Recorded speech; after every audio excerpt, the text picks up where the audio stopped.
मित्रों, जय श्री राम। सीताहरण जटायु रावण का संघर्ष। यह कथा एक स्त्री के अपहरण की है, लेकिन उससे भी कई अधिक यह कथा एक पक्षी के साहस की है, जो यह जानता था कि वो हार जाएगा, फिर भी लड़ता रहा। सीताहरण केवल रावण की चालाकी की गाथा नहीं है, ये जटायु के पराक्रम और धर्मांतरण की अमर कहानी है। जब रावण सीता माता को छल से हर कर ले जा रहा था, उस जीवन में कोई राजा नहीं था, कोई योद्धा नहीं था, न कोई सेना थी, बस एक वृद्ध पक्षी था, जटायु।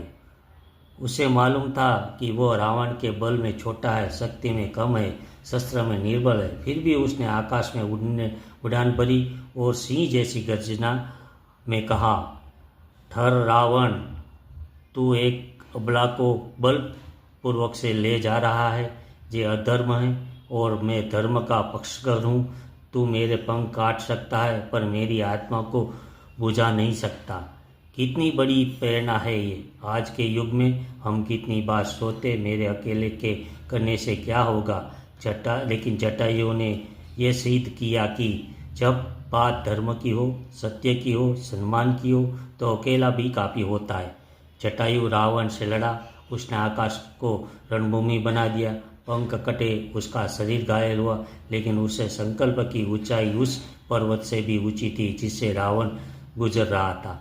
उसने शरीर नहीं बचाया, उसने धर्म बचाया। उसने सीता को नहीं छुड़ाया, लेकिन उसने संदेश छोड़ा। सच की रक्षा के लिए बलिदान भी पवित्र होता है। आज के दौर में हम भी ऐसे रावण को छल और बल और घमंड से निर्दोष को सताते हैं, जो स्त्रियों को सम्मान नहीं करते, जो अधर्म की विजय का सपना देख रहे।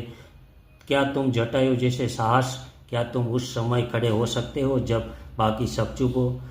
क्या तुम कह सकते हो, मैं भले ही हार जाऊं, लेकिन अधर्म के समझौता नहीं करूंगा?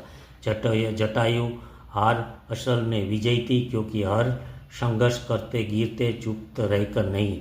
जब राम और जटायु घायल देखते हैं तो उन्होंने उसे अपने हृदय से लगाया, फिर कहा, पिता समान आप, क्या उससे बड़ा सम्मान हो सकता है?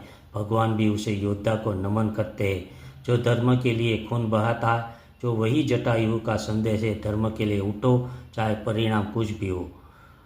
वो लहू व्यर्थ नहीं जाएगा जो सत्य की रक्षा में बहा, जो जीवन अधूरा नहीं होता, जो सम्मान के लिए समर्पित। आज जब तुम्हारे जीवन में कोई अन्याय हो, जब तुम देखो कि किसी को साथ गलत हो रहा है, तो तुम जटायु बनो। ताकत की जरूर नहीं, साहस की जरूर है, बल की जरूर नहीं, न्याय की भावना की जरूर है।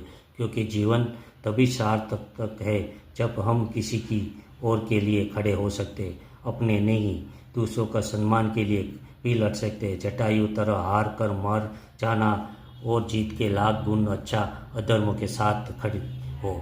तो आज प्रण ले, यदि कभी ये जीवन में धर्म और धर्म की बीच कुछ चुनना पड़े, तो भले ही परिणाम में पंख कट जाए, लेकिन आत्मा को उड़ने दो। क्योंकि जटायु जैसा बलिदान अगर रावण जैसी अंत तक पंख बन जाती है। Subscribe, like, share @mythology Bharat. धन्यवाद, नमस्कार।